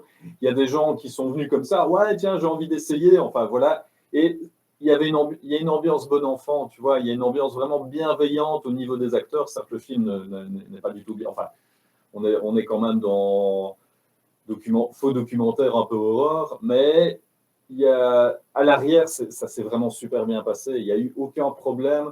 J'ai eu un souci au niveau des rushs, mon disque dur a cramé, j'ai perdu une partie du film, et mes potes je leur renvoyais au fur et à mesure, et ils m'ont tous renvoyé les rushs qu'ils avaient, grâce à mes multiples envois, et du coup, j'ai pu reconstituer le film comme ça, quoi. Waouh, coup de chance. Parce que là, effectivement, c'est des coups durs qui peuvent arriver. Ça, c'est. J'ai voulu arrêter. Hein. J'ai voulu arrêter à cause du crash, quoi. Et finalement, il y en a un qui m'a dit, ouais, tiens, j'ai ce bout-là. T'en as un autre qui me dit, ouais, tiens, j'ai ce bout-là, et ainsi de suite. Et au final, on a pu reconstituer tout ce que j'avais perdu, quoi. C'est une chance incroyable, mais aussi parce que mes potes, j'ai des amis incroyables, quoi. Ben, c'est vrai que quand vous faites un projet, alors après, à vous de voir où vous le partagez, mais un système de cloud pour sauvegarder certaines données, c'est quand même pas mal. Oui. Ça évite certaines frayeurs. Moi, j'ai 3 disques durs. Toutes les semaines, je fais des backups. Ouais, voilà. Après, voilà, mais oui, c'est toujours utile. D'accord. Et alors donc, ce qu'on a entendu tout à l'heure au niveau musique, donc tu t'en avais parlé en introduction, notamment avec l'influence de John Carpenter. Donc tu t'es mis au rétro wave, c'est comme ça que ça Oui. s'appelle. Quelle pensée. Non, oui, voilà, j'étais je cherchais un mot, etc. C'est vrai qu'à l'heure actuelle, on a notamment un retour, alors c'est peut-être que moi, je sais pas, de la synthwave. À fond. Tu as raison. C'est quoi la différence entre retrowave et synthwave? Synthwave, on est plus dans je dirais que c'est plus. Oh là là. Je te pose une colle, hein, parce que j'en sais strictement rien, mais c'est parce que c'est toi-même qui as déterminé que ta musique était de la retrowave. Et effectivement, là, en écoutant le morceau, on aurait pu le coller sur un John Carpenter sans aucun problème. Je dirais plutôt que la synthwave, il y a un côté toujours un peu, je ne veux pas dire atmosphérique planant, mais tu vois, il y a un côté un peu chill, tu vois, un peu. On peut garder des longues tenues de synthé, tu vois. Tandis que la retrowave, il y a vraiment le côté, pour moi, connotation années 80 qui est présente. La synthwave reste. C'est 13 années 80 quand même, hein. Il y a plein de sons après, tout dépend. Alors, chose importante quand même, c'est que j'ai découvert que la synthwave, en fait, il y avait plein de styles de synthwave. La vaporwave, la chillwave. Exactement. Et qu'en fait, dire la synthwave, c'est comme si dire du rock ou du classique ou etc. Oui. Et donc, au final, il y en a plein de différents. Et effectivement, moi, ce que j'écoutais plus, c'était une synthwave qui rappelait derrière les années 80. Et c'est vrai que, bon, voilà, on est... Et donc, finalement, on n'est pas si loin que ça, mais... je pense qu'une des différences quand même est le côté où tu utilises quand même toi des instruments live beaucoup plus. Oui, et j'ai l'impression. Aussi, tu as le côté... Je suis à la limite entre le retrowave et le dark synth. Le dark synth, c'est un peu plus électro, tu vois, un peu plus métal, évidemment. J'y peux rien, je viens du métal, hein, voilà, ça se voit, je ne fais pas du zouk. Hein. Et j'avais besoin, tu vois, de garder ça, mais tout en restant vraiment, l'influence de John Carpenter, il n'y a rien à faire. Par exemple, le morceau qu'on a écouté, si jamais tu fais un peu attention, moi, je l'ai vraiment fait dans l'idée de Christine. Tu vois, il y avait tout un moment où Christine attaque. Tout le thème de Christine attaque, c'est un thème qui m'a influencé. J'ai pas copié, encore une fois, si vous l'écoutez, c'est pas du tout pareil, mais moi, il m'y fait penser. Tu vois, il m'évoque cette voiture qui ouvre. T'as mis cette énergie, quoi. Oui, parce que ce moment m'a marqué. Et puis, bon, pour moi, c'était... Christine, c'est un des premiers films que mon père m'a montré de John Carpenter. Et ça... fer rouge, tu vois, implémenté dans la peau. Surtout que mon père, quand j'étais petit, refaisait des ancêtres. Du coup, une fois que je suis rentré dans le garage, j'avais 5 ans, il a allumé les phares de la Corvette. Je tétanisé, tu vois, mais tétanisé. Oh là là, c'est un... D'accord, ceci explique cela, en fait. T'avais quel âge quand t'as regardé Christine, tu te souviens? J'avais 5 ans. 5 ans? Ah Ouais. ouais, ok. C'est un peu tôt quand même. Mais Ne j'ai faites vu pas, ne Alien, faites pas ça chez vous. j'ai j'ai vu Alien 2 quand j'avais 6 ans, mais parce que mon père me montrait une émission quand j'étais petit, parce que voilà, mon père, le cinéma, c'était vraiment une grande passion dans sa vie. On regardait une émission sur Club RTL, si je me souviens bien, c'était le cinéma des effets spéciaux, qui passait entre les deux films du soir. Et mon père m'a désamorcé tous les films d'horreur avec ça. Et je Mhm. regardais cette émission parce qu'il y avait comment les effets étaient faits. Et je me rappelle, une petite anecdote, un souvenir et tout ça, mon père faisait le spectacle de la Dame Blanche à La Roche-en-Ardenne, donc la reconstitution du suicide de la Dame Blanche. Et la deuxième année, on lui a donné la salle de la mort, la salle des tortures. Mon père a construit une faucheuse de 2,50 m motorisée qui faisait un mouvement de... Il avait moulé sa tête en latex qui jetait dans les jambes des gens. Et il m'a fait pendant une journée, je me souviendrai toute ma vie de cette journée, il m'a fait pendant toute une journée, j'ai dû faire des trous avec une aiguille dans des tuyaux qu'il avait mis sur tout le long des murs. Avec l'éclairage, tu ne voyais pas les tuyaux, mais quand il appuyait sur l'injection du produit, tu avais les murs qui pissaient le sang, quoi. Et le fait de voir l'envers du décor, je n'ai plus vu les films de la même manière. Tu vois. J'ai toujours cherché à savoir comment c'était fait plutôt que me le prendre. Ah, tu vois ce que je veux dire? Mhm. Oui, oui, tout à fait. Je sais que avec ma fille, pour désamorcer certains films, etc., je lui ai expliqué comment on raconte une histoire et que c'est nécessaire qu'il se passe quelque chose, qu'il y ait un danger à un moment ou à un autre. Sinon, il n'y a pas d'histoire et donc ça vaut, bah, il y a rien à raconter. Donc, Ouais, totalement. obligatoirement, quand on raconte une histoire, obligatoirement, les personnages se retrouvent en danger. Et ça fait partie du principe même d'une histoire. Et donc, bah oui, on a peur pour eux, mais bon, évidemment, je lui montre pas Alien, donc ils se font pas tous manger à la fin, mais le principe est là, c'est vraiment ça, et tu décortiques la manière dont les histoires sont racontées pour que justement tu puisses désamorcer quelque part toute une série d'artifices, de la même façon qu'effectivement, une fois que tu sais que le monstre il est en latex, il te fait beaucoup moins peur. Oui, ouais, ouais, et c'est vraiment un truc c'est une façon de penser qui m'a vraiment suivi. Je suis plus intéressé du comment et de comment y arriver, comment le faire. Par exemple, quand on a lancé le premier film ou quand on tournait des clips avec Sapiati, j'étais dans la technique, tu vois. J'avais le mauvais rôle parce que je disais, c'est pas possible parce qu'on ne pourra pas faire cet effet-là à cause de ça, ça, ça, ça et ça. Et tu es dans le factuel, tu n'es plus dans le créatif, tu vois. Enfin, si, une partie du créatif, mais tu sais quelles sont les limites, tu vois. Enfin, tu vois ce que je veux Mhm. dire. Et j'aime pas ce rôle-là, mais voilà, c'est... Bah, c'est nécessaire, hein, il y a pas de secret. Bon, je pense qu'on arrive à la fin de l'émission. Je ne sais pas si tu as quelque chose, un autre projet X ou Y sur lequel tu bosses en ce moment, dont tu voudrais parler ou revenir sur La, quelque chose. la suite des romans, évidemment. Et donc, Ah, bah voilà. là, on a sorti donc avec l'éditeur Stella Maris, on a sorti le premier, le deuxième et le troisième tome en un seul tome. Et là, je Mhm. suis en train de travailler sur le quatrième, le cinquième et le sixième qui vont sortir en une seule pièce également. Je suis à la fin du sixième, donc j'avance dedans, bien, tant bien que mal, hein, parce que malheureusement, je fais comme Harry Potter, tu vois, les premiers tomes étaient relativement petits et gonflaient un petit peu. Et là, j'arrive au sixième tome où là, ah, voilà, je prends de la place et je t'explique pas le septième, le huitième et le neuvième, ça va être trash. Car oui, il y aura 9 tomes en tout. Et, À et- chaque fois, c'est une année, c'est ça? mais Non, tu faisais normalement, référence à Harry Potter, c'est pour ça. mais normalement, tu vois, à chaque fois, je prenais un an pour l'écrire. Là, j'ai pris plus d'un an parce qu'il y a eu le jeu de rôle, il y a la campagne, il y a eu la musique, il y a eu le film. Enfin, j'ai pas eu le temps de me mettre sur tout. Mais là, la suite des bouquins, j'avais vraiment. Il y a des thèmes que j'aborde dedans. Je sais la fin, tu vois, je sais comment l'histoire se termine, mais je me laisse de la liberté sur comment y arriver. Et c'est. Ah oui, le quatrième, cinquième et sixième, les lecteurs, ils vont en prendre plein les dents. Tu vas voir, ça va être. Déjà, le troisième, je me suis bien lâché. Mais alors là, le quatrième, cinquième, sixième, c'est horrible. C'est horrible ce qui se passe. Donc, courage, les amis. D'accord. Ben, je propose de terminer avec bah, la bande-annonce du film. Oui, avec grand plaisir. Voilà. Et puis après, on dira où te retrouver. Et puis, je crois qu'on pourra se laisser bah, terminer l'émission à ce moment-là. Je propose donc d'écouter le film. Si tu veux intervenir dessus, n'hésite pas, tu me fais des grands signes et alors je stoppe. Et si tu as quelque Voilà. chose à raconter ou pas. je tiens juste à saluer l'Unidae, qui est une illustratrice incroyable et de talent, qui est la première personne que vous allez voir dans la bande-annonce, qui joue le rôle d'une influenceuse. Et vous allez voir, mais plein de gens, enfin, vous allez voir, c'est plein d'images, et l'effet m'a pris la tête. Ok, on regarde ça. Même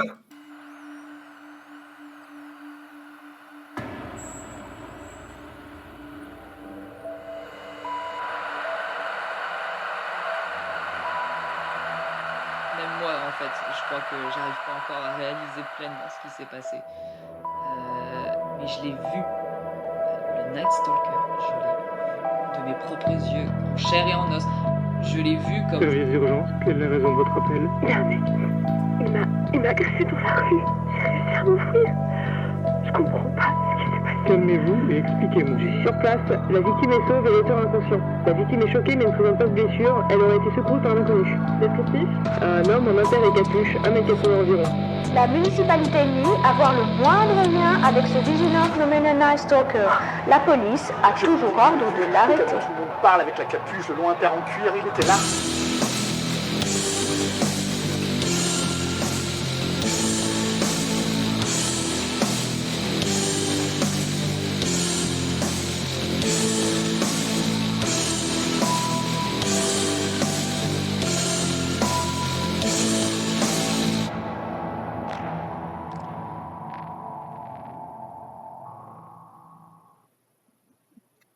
Bah, chouette, chouette. Et l'effet compliqué, c'est l'effet de fin qui redonne la silhouette.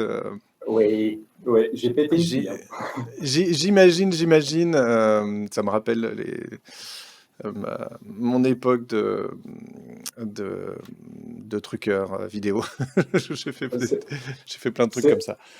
Mais c'est horrible, je te jure. Et moi, je suis absolument pas pro là-dedans. Tu vois, j'apprends sur le tas. Hein, je l'admets totalement. Mais ce truc-là, j'étais là, comment est-ce que je vais faire ça? Surtout que tu as le truc en tête et comment y arriver. J'ai regardé 50 000 tutos. Et finalement, j'y suis arrivé. Mais j'aime bien ce côté, tu vois, vraiment. Finalement, c'est un événement et puis ça forme vraiment un tout, tu vois. Un événement retiré hors de son contexte n'a pas vraiment de sens. Et puis, c'est finalement toutes les pièces du puzzle qui s'assemblent et qui forment le personnage et qui forment sa légende, enfin son mythe, quoi. Chouette. Bah, super. Alors, où est-ce qu'on peut te retrouver? Quel est le plus simple pour suivre les aventures du Night Stalker et tes aventures à toi? Alors, moi, je conseille simplement sur Facebook le journal du Night Stalker, évidemment, hein, c'est le plus simple.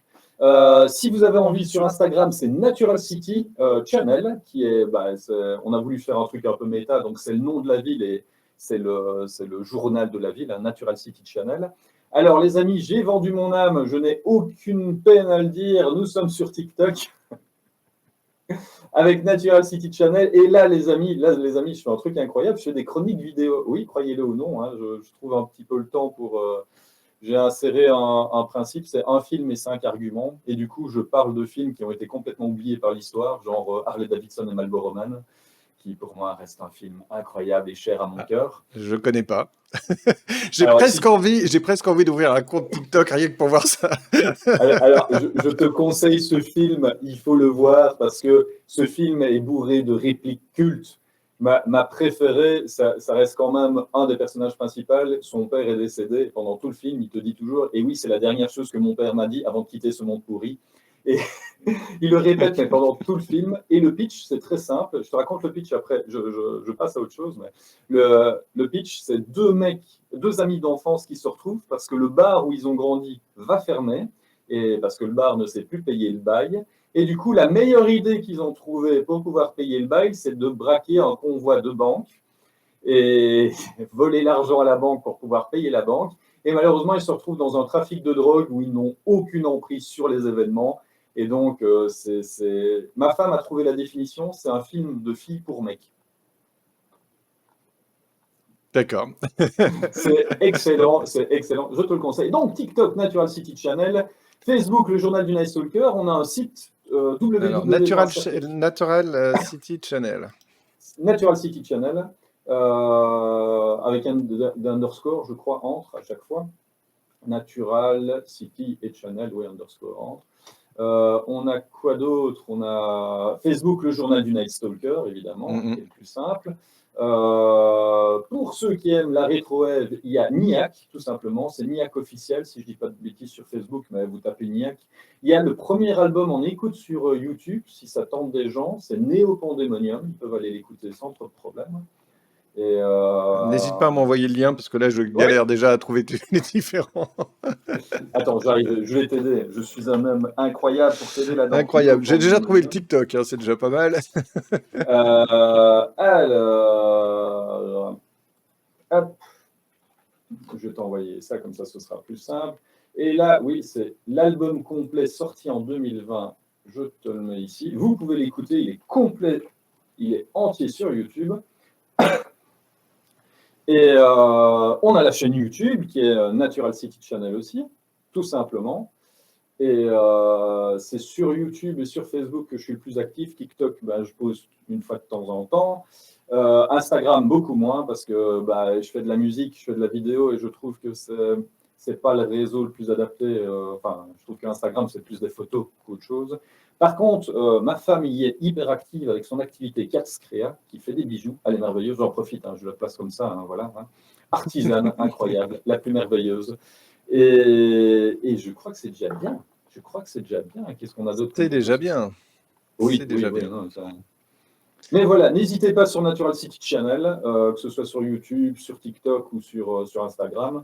Et le journal du Night Stalker sur Facebook. Voilà. Ok, super. Quant à nous, nous on se retrouve dans un mois. En fait le 12 mars. Le 12 mars, on va enregistrer une émission. C'est un dimanche après-midi. Vous pouvez vous installer avec un thé, prendre des petits gâteaux et venir nous écouter sur Twitch, où je vais recevoir Cédric. Cédric, il bosse dans l'animation et lui, il s'occupe de ce qui se passe derrière, c'est-à-dire les moteurs de rendu et comment on arrive à faire un film avec tous ces ordinateurs derrière, les différents filtres, etc., tout ça. Et donc avec lui, on va discuter de comment on fait un film d'animation et puis aussi de ce que l'IA peut apporter dans ce travail-là, ce qu'il en pense, et voilà. Donc là, je sais qu'il vient de terminer un long métrage, et donc normalement, il est disponible le 12. Donc venez nombreux, je pense que ça va être une émission très intéressante. Voilà. Et sinon, je vous laisse avec la suite de la soirée sur Radio Panique. Merci Steve d'être venu autour des micros de Radio Panique et de Le Carnivore. Et merci à toi, tu es un homme extraordinaire, je ne le dirai jamais assez. Tu es bien bon avec moi. N'exagère pas. Et en tout cas, merci et à bientôt. Et portez-vous jusque-là, portez-vous bien. Voilà, là c'est la fin de l'émission. Je dis au revoir au Twitch aussi. Merci à ceux sur Twitch qui nous ont suivis. Il n'y a pas eu des masses de questions, mais il y a du monde qui est passé, donc ça c'est le principal. Alors merci encore à Cats Créa et The Jortex pour le suivi. Ça fait toujours plaisir. Alors c'est vrai que le Twitch, comme je fais une émission par mois, c'est pas forcément le truc le plus regardé du monde, mais voilà, c'est toujours sympa. Pour ceux que ça intéresse, je fais de temps en temps des comment on appelle ça, des let's play de jeux, etc. Donc ça peut vous permettre de découvrir certains trucs. C'est quoi le dernier auquel tu as joué? Alors le dernier auquel j'ai joué sur la chaîne Twitch, c'est Pentiment.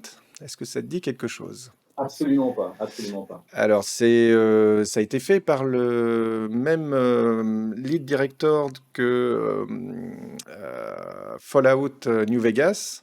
Okay, voilà, donc notamment ça, il a fait ça. Il a fait d'autres trucs, je ne sais plus, là tout d'un coup j'ai un trou de mémoire. Mais, et là, en fait, ça se passe, alors c'est très particulier, mais ça pourrait être intéressant. Ça se passe au XVIe siècle, en fait en 1518, dans le Saint-Empire germanique, et on joue un artiste qui est dans travaille pour une abbaye pour terminer une œuvre voilà, qu'on lui a commandée. Alors c'est un livre, il fait toutes les enluminures du livre. Et c'est le dernier travail qu'il doit faire avant d'aller se marier et de fonder une famille, etc. Voilà. Et donc, il est dans un petit village qui est autour de cette abbaye. Il dort chez l'habitant et tout. Et alors, moi, je suis pas arrivé jusque-là, mais apparemment, il y a un meurtre qui a eu lieu. Donc là, ça rappelle un peu le nom de la rose, quelque part, au niveau, au niveau ambiance. Et donc, c'est très bien écrit, en tout cas. C'est assez drôle. Je ne sais pas où ça mène, parce que j'ai pas eu l'occasion de continuer depuis que j'ai fait le stream. Mais en tout cas, c'est vraiment... ça a l'air d'être un chouette jeu. Et alors, surtout... graphiquement, c'est très intéressant parce que c'est une image, c'est vraiment des images en luminure, etc., qui sont animées. Donc, et chaque personnage parle avec sa propre écriture. Et donc, ça détermine aussi le caractère du personnage, l'écriture qui est utilisée pour le faire. Voilà. Et au moins, tu as un rapport visuel par rapport au personnage. C'est une bonne idée, c'est une très très bonne idée. Voilà, donc en tout cas, ça a l'air vraiment très bien. Et donc voilà. Et le jeu d'avant, j'avais fait Norco, qui est un film qui n'a rien à voir, un jeu qui n'a rien à voir, mais qui est un jeu qui se passe en Louisiane, dans une ambiance semi-futuriste, gothique, très très particulier. C'est un trip. Franchement, c'est un trip. C'est pas autre chose. Où on suit le destin de deux personnes. C'est pas inintéressant. Parce qu'il y a des choses graphiquement et au niveau de l'histoire qui se passent qui sont assez intéressants. Mais c'est un peu trop arty pour être arty. Je ne sais pas si tu vois ce que je veux dire. C'est-à-dire que ça manque de finalité. Ça manque de... au bout d'un moment, tout est possible, quoi. Tu vois, donc, il arrive tel truc. Oui, pourquoi pas, tu vois. Je veux dire. Et c'est un peu dommage. Voilà. Mais il y a quelques bons moments quand même. Voilà. C'était Norco et on peut retrouver ça notamment sur le YouTube de l'œil carnivore. Il y a tout ça. Je ne sais pas si j'ai posté le Pentiment, mais... Attends, voilà. Je vais noter Norco, juste pour voir. Voilà, c'est des jeux qui se trouvent sur le Game Pass, au cas où, pour ceux qui l'ont. Je vais dire, moi, c'est un truc, j'ai absolument plus le temps de jouer. Eh bien, figure-toi que j'ai pas trop le temps de jouer, moi non plus, et donc je stream pour avoir le temps de jouer. Oui, mais je comprends, parce que il y a des jeux auxquels j'ai joué, que j'ai adoré, et ce qui me correspond mieux maintenant, tu vois, c'est les jeux qui peuvent se faire en petite session, tu vois, vraiment en petite session, genre Binding of Isaac, j'y joue depuis des années et des années, mais voilà, ce jeu m'a suivi. Un que j'adorais, c'était Hotline Miami, j'ai adoré les deux Hotline Miami, mais voilà, c'est déjà des jeux qui datent, quoi, enfin, quand ils pensent, je crois que le dernier jeu que j'ai fini, rigole pas, c'est Doom Eternal, quoi. D'accord, oui. Moi, je finis. En fait, il y a très peu de jeux que je finis. Le dernier, Norco, je l'ai terminé parce que je le faisais pour le stream. Sinon, le dernier jeu que j'ai terminé, c'était Cyberpunk. Mais bon, là, j'ai pris une grosse claque. Le Cyberpunk, moi, j'ai adoré. Mais voilà, c'est clair. Malgré toutes les critiques qui ont pu être faites, moi, j'ai pris un pied, mais phénoménal à faire cette histoire. Et c'était génial. Une expérience que j'ai rarement... j'aurais aimé voir le film, j'aurais aimé lire le bouquin, j'aurais aimé faire la partie de jeu de rôle et j'ai adoré de faire le jeu. Voilà. c'est vraiment voilà. Pour moi, là, ça a été une grosse claque, quoi. Dans cet esprit-là, il y avait un jeu qui m'avait marqué. Je n'ai pas fait Cyberpunk à cause la PS4 et sur PS4, c'est absolument pas optimisé. Non, il faut le faire dans des bonnes conditions, sinon ça vaut pas le coup. Mais un jeu auquel ça m'a fait penser, un jeu déjà dans l'ambiance cyberpunk qui m'avait marqué, et surtout que tu avais plein de possibilités, tu avais un aspect jeu de rôle, c'était le premier Deus Ex, qui en son temps... Oui. Ce jeu... Et j'adorais c'est quoi, le Mankind Divide, qui était sorti récemment, et tu avais quoi? Tu avais Mankind Divide et tu en avais un autre. Et j'adore l'ambiance de Deus Ex. Mais c'est vrai que Cyberpunk, il faudrait que j'essaye, mais malheureusement, pour le moment... mon PC est fait pour il faut la machine. En fait, pourquoi Cyberpunk a été... Et puis après, on va couper le stream. Parce que mine de rien, on est toujours en train de streamer. Pourquoi Cyberpunk, pour moi, a été une si grosse claque, c'est que, pour une fois, on t'écrit une vraie histoire, on ne te prend pas pour un ado prépubère, donc ça c'est déjà... c'est déjà pas mal, mais c'est déjà bien parce que franchement, la plupart des scénarios de jeux vidéo, pour plein de raisons, hein, je suis bien d'accord, mais c'est de la série Z au mieux. Donc là, tout d'un coup, voilà, on t'écrit quelque chose et on t'écrit quelque chose pour adultes. Donc c'est déjà bien, tu vois. Et la réalisation va avec le package, quoi. Et franchement, ok, on a glosé sur tous les bugs, etc., tout ça. Mais moi, j'en ai pas eu parce que j'étais sur PC avec une machine correcte pour le faire tourner. Donc concrètement, à part, oui, on peut regretter certaines limitations, mais du point de vue, si on fait l'histoire et les quêtes secondaires, c'est-à-dire, en gros, si on est vraiment concentré à faire les histoires, et pas à se balader et à faire le con, etc. En gros, c'est pas un GTA. Ce que je veux dire par là, c'est que c'est pas un GTA. GTA, oui, tu peux t'amuser à piquer une bagnole et aller faire les cons, poursuivre par les flics, etc. Et le jeu va bien répondre de ce point de vue-là. Ce qui n'est pas le cas de Cyberpunk. Donc, il y a des gens qui s'attendaient à avoir du GTA et de pouvoir faire ce genre de choses. Et oui, les flics réagissent n'importe comment, ils apparaissent comme ça. Et il y a des limitations, voilà, c'est clair. Mais si on est dans l'histoire, oh là là, c'est génial.